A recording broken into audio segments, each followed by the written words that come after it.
And what question is this? This is 5. Okay. Go ahead and read this one, Mr. Tayo. A nurse is caring for a client who has a percutaneous endoscopic gastrostomy PEG tube and is receiving intermittent feedings. Prior to initiating the feeding, which of the following actions should the nurse take first? Flush the tube water, place the client in semi-Fowler's position.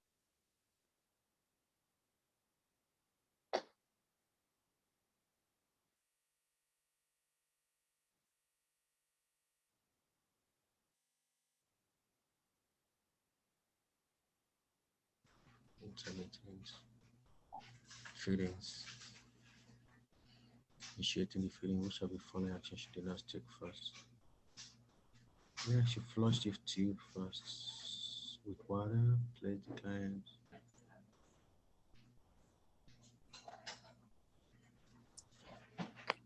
Mm.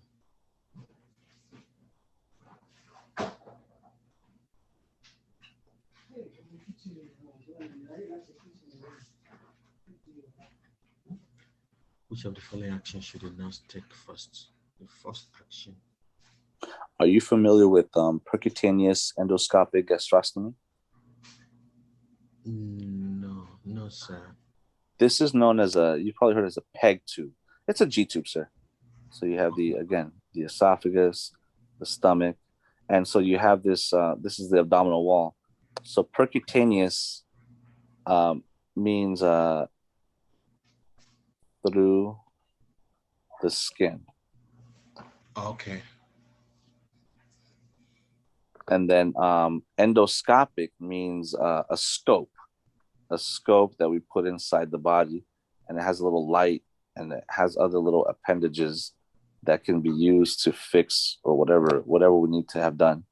And then gastrostomy is an opening into the stomach. Gastrostomy is an opening into the stomach. So it's the surgical procedure that we do to insert a G tube. Okay. Makes sense, sir? Yes, sir. All right.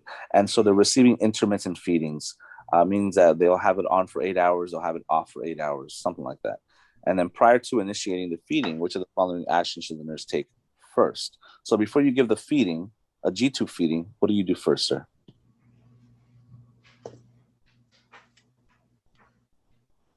I flush the tube with water. Okay. Is that your final answer? No. Okay. Then I aspirate the tube. Is that your final answer? Yes. That is, I thought it was correct. Let me see. What's the answer? Place the client. Oh, yeah. Okay. Let me explain this. It's not that bad. You're right on the right track. Let me explain, sir. Remember ABCs? Yeah. Airway, breathing, circulation. Breathing, exactly, yeah. You did something correct. You want to check for placement, which is the first thing you did, which is correct. But the positioning of the patient, check this out. Oh. If the patient is flat, and we if we do the gastric residual first, we check. Well, then before we started, then as the solution's going inside, they may what? Aspirate. If they throw up. So you elevate the head of the bed first. Okay. Because that applies to ABCs. Does that make sense? Yes, sir. Okay, it's okay, but we're learning now. We're learning again. We're like investigative journalists. Okay, we're like detectives. We're trying to gather all the information so we can then knock it out. Okay, sir. So you're doing just fine. All right, but does that make sense, sir? Yes, sir. You always have to keep the head of the bed elevated, at least 30 degrees. Okay, yeah. And see right here, it says, it should say it somewhere here. Yeah. Down there, at least 30 degrees. Okay?